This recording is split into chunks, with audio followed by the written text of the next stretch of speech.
तनावपूर्ण जीवन का हल आज हर व्यक्ति ढूंढ रहा है। धीरज नाम का एक लड़का था। वह पढ़ने में काफ़ी अच्छा विद्यार्थी था। उसने देश के सबसे अच्छे इंजीनियरिंग कॉलेज से इंजीनियरिंग की थी। उसका प्लेसमेंट भी अच्छे कंपनी में हुआ। उसके आस पड़ोस के लोगों ने कहना शुरू कर दिया था कि चूँकि धीरज बहुत ही अच्छा है पढ़ने में, तो उसे आईएएस की परीक्षा की तैयारी करनी चाहिए। माता पिता का भी यही मानना था। यह सब सुन सुनकर धीरज अपने जीवन में दबाव महसूस करने लगा। एक दिन उसने सोचा कि मैं ये नौकरी छोड़कर आईएएस परीक्षा की तैयारी करता हूँ, और उसने ऐसा ही किया। कई वर्ष बीत गए, परंतु वह आईएएस परीक्षा में उत्तीर्ण नहीं हो पाया। अब उसके सारे प्रयास असफल हो चुके थे और अब वह इस परीक्षा में बैठने के लिए अयोग्य हो चुका था, क्योंकि उसकी आयु 30 वर्ष हो चुकी थी। अब ना तो वह इंजीनियरिंग में वापस जाना चाहता था और ना ही उसका मन किसी और सेवा की परीक्षा में या नौकरी में लग रहा था। वह बहुत ही तनावपूर्ण रहने लगा। अब बात बस इतनी सी नहीं थी कि उसने आईएएस परीक्षा में सफलता नहीं पाई। अब बातें बहुत सारी थी। दूसरी नौकरी की सोच भी उसे परेशान करती थी। उसकी असफलता को वह स्वीकार नहीं कर पा रहा था। जो लोग पहले ये कहते थे कि धीरज, तुम पढ़ने में अच्छे हो, तुम्हें प्रशासनिक सेवा की तैयारी करनी चाहिए, आज वही कहते थे कि माँ बाप के पैसों पर खाता है और पैसे नहीं कमाता। माँ बाप का राशन खाता है, नौकरी नहीं लगी है, शादी भी नहीं हुई है, और अब इससे शादी भी कौन करेगा। शादी के लिए इसकी उम्र भी ज़्यादा हो गई है, और जब नौकरी भी नहीं तो फिर शादी कैसी। माता पिता भी उसकी असफलता से तनावपूर्ण रहने लगे थे। उनका व्यवहार भी अपने बेटे की तरफ अच्छा नहीं था। वो ऐसा जानबूझकर नहीं करते थे, लेकिन उन्हें भी समाज के लोग जो सुनते थे उनसे हुए लोग विचलित हो जाते थे, और इसका असर उनके व्यवहार में दिखता था। इन सब से धीरज का जीवन के प्रति नज़रिया बदलने लगा। उसका व्यवहार बदल गया। वह सदैव तनावपूर्ण रहने लगा। उसके अंदर हर प्रकार की असुरक्षा की भावना जन्म लेने लगी। फिर उसके दोस्त ने समझाया कि जो विकल्प अभी तुम्हारे पास है उस पर ध्यान दो, जो समाप्त हो गया है उसे जाने दो। बहुत समझाने के बाद धीरज फिर से दूसरी परीक्षाओं की तैयारी में जुट गया।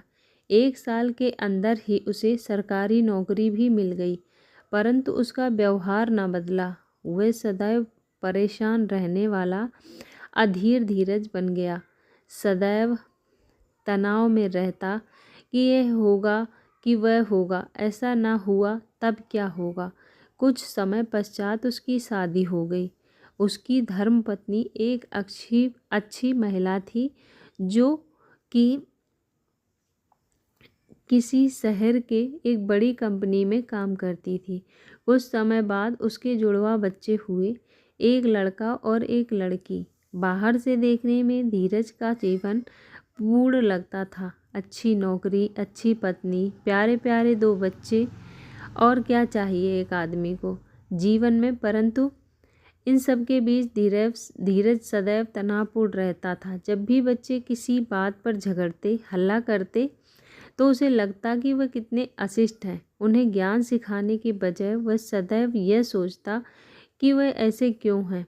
जब उसकी पत्नी उसे समझाती हुई कहती कि बच्चे हैं, झगड़ा हल्ला तो करेंगे ही, तब उसे लगता कि उसकी पत्नी कितनी कामचोर है। वह बच्चों को संभालने की बजाय मुझे यह ज्ञान दे रही है। जब कभी उसकी पत्नी अपने दफ्तर से देर से घर आती और कहती कि आज का खाना बाहर से मंगवा लेते हैं, तो वह सोचता वह कैसी है, अपनी जिम्मेदारी नहीं उठाती है, बस बाहर घूमना इसे अच्छा लगता है। पर वह कभी नहीं सोचता कि उसकी पत्नी हर दिन अपने दफ्तर के साथ घर का सारा काम, बूढ़े सास ससुर बच्चों को भी संभालती है। अच्छी बातों को वह देख नहीं पाता था। बुरी बातों और समस्याओं से सदा तनाव में रहता था। उसे सब में गलतियां दिखती थी। वर्षा ऋतु के समय पानी की बूंदों से दुखी होता, परंतु हरियाली नहीं देख पाता था। ठंड के समय प्रकृति को ठंड के लिए कोसता, परंतु मीठी धूप को नहीं सराहता। उसकी इस प्रवृत्ति के चलते उसे प्रकृति और नियत में भी कमियां दिखना शुरू कर दिया। सदैव तनावपूर्ण रहता हुआ उसने एक दिन सोचा कि मैं इन सबको छोड़कर कहीं दूर चला जाता हूँ, तभी मुझे तनाव से मुक्ति मिलेगी। यही सब सोचता हुआ वह अपने दफ्तर से घर की ओर आने के लिए गाड़ी में बैठ गया। गाड़ी में बैठकर जाने लगा तो उसने देखा कि शहर में एक बड़े से साधु बाबा आए हैं। उनका नाम उसने पहले भी सुना था और उसमें विश्वास भी रखता था। उसने ड्राइवर से कहा कि ड्राइवर, ये गाड़ी तुम शिविर में ले चलो। मैं साधु बाबा से अभी मिलूँगा। सरकारी नौकरी में उच्च पद पर पदस्थ धीरज बाबू के लिए उसके शहर में आए साधु बाबा से मिलना कौन सी बड़ी बात थी। नाम तो उसका धीरज था, पर बड़े ही अधीर थे। नियम कानून लाइन को तोड़ते हुए अपनी सरकारी शक्ति को दर्शाते हुए बाबा के पास पहुंच गए। बाबा के पास पहुंचकर हाथ जोड़कर बाबा से कहा, मैं बड़ी तकलीफ़ में हूँ। बहुत ही तनावपूर्ण है मेरा जीवन और मैं तनावपूर्ण जीवन का हल चाहता हूँ। मुझे अपनी शरण में ले। मैं अपने घर में नहीं रहना चाहता। आप कहो तो मैं नौकरी छोड़ दूँगा। मैं तनावपूर्ण जीवन से थक चुका हूँ। मुझे इस तनावपूर्ण जीवन से मुक्ति दे दो। बाबा ने मुस्कुराते हुए पूछा, सब कुछ छोड़ दोगे तो जाओगे कहाँ? धीरज कहने लगा, बाबा आपका तो इतना बड़ा आश्रम है, मुझे रख लो वहीं पर।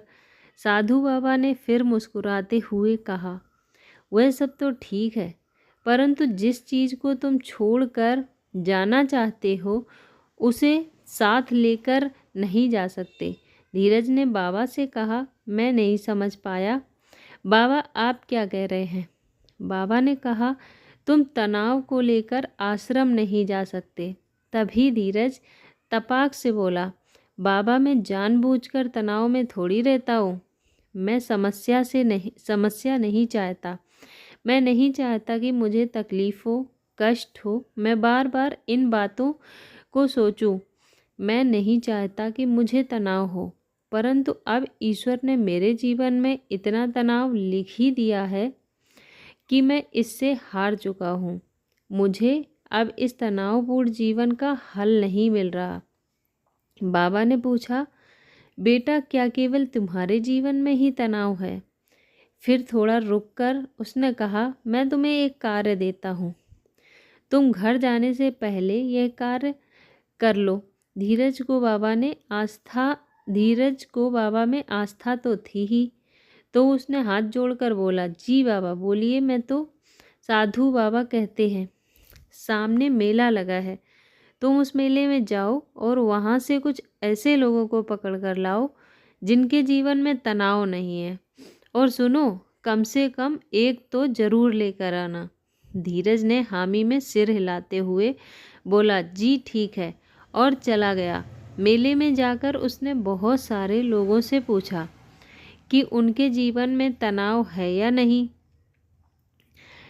परंतु वह यह देख आश्चर्यचकित हुआ कि किसी ने भी नहीं कहा कि मेरे जीवन में तनाव नहीं है। सब अपनी तकलीफ को बढ़ा चढ़ाकर सुनाने लगे। तब उसने लोगों से पूछा, क्या कोई ऐसा नहीं है जिसके पास कोई तनाव ना हो? लोगों ने कहा, है ना, पागल को तनाव नहीं होता है, शराबी को तनाव नहीं होता है, बच्चों और बूढ़ों को तनाव नहीं होता है। वहीं एक आदमी बैठकर शराब पी रहा था और नशे में धुत था। उसने बड़बड़ाते हुए कहा, बात तो सही है, शराबी को तनाव नहीं होता।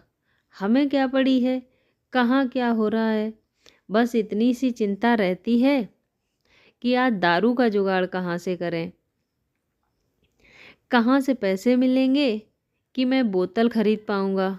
यह सुन धीरज को लगा कि इस शराबी के जीवन में भी तनाव है। तभी वह बैठा हुआ बुढ़ा हंसने लगा और बोला, हाँ, शराबी का जीवन अच्छा है, उसे तो सिर्फ इस बात की चिंता है कि दारू की बोतल कहाँ से मिलेगी। हम बुड्ढों से पूछो, इस उम्र में हाथ पांव तो चलते नहीं हैं, खाना क्या खाएंगे उसकी भी चिंता रहती है।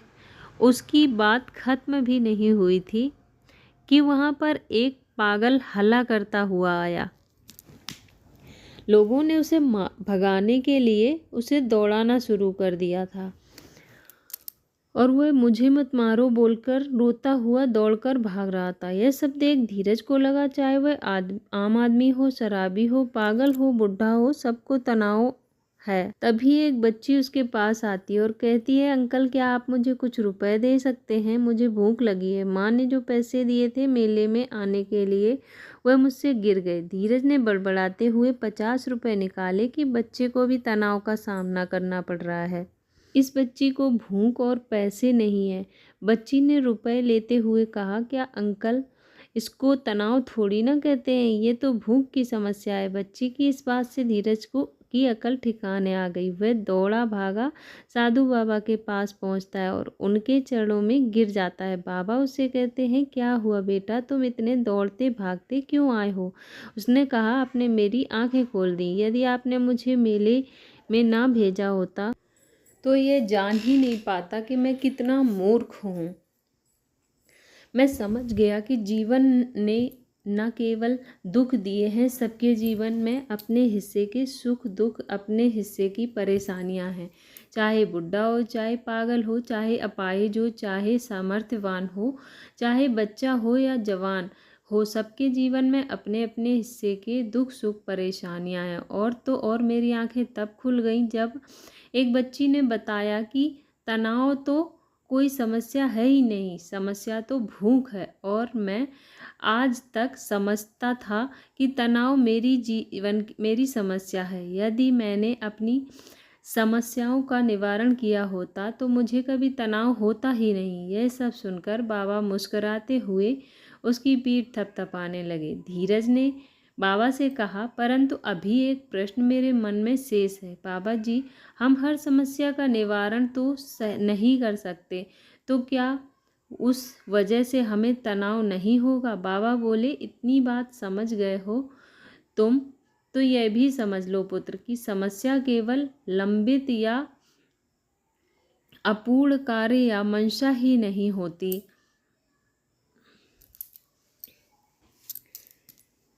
कभी कभी जब परिस्थिति और मन की स्थिति में भेद हो तब भी वह समस्या कभी तो समाधान, समस्या का निवारण है। और कभी कभी मात्र स्थिति को स्वीकार कर लेना भी अपने आप में निवारण है। बाबा की बातें सुन जीवन में तनाव से मुक्ति का ज्ञान पाकर धीरज अपने घर चला गया। आज उसने ये जान लिया था कि तनाव उसके अंदर है, तनाव कोई समस्या नहीं है। समस्या आने पर तनाव में नहीं आना, यह एक मनोस्थिति है, अपितु उसका समाधान करना।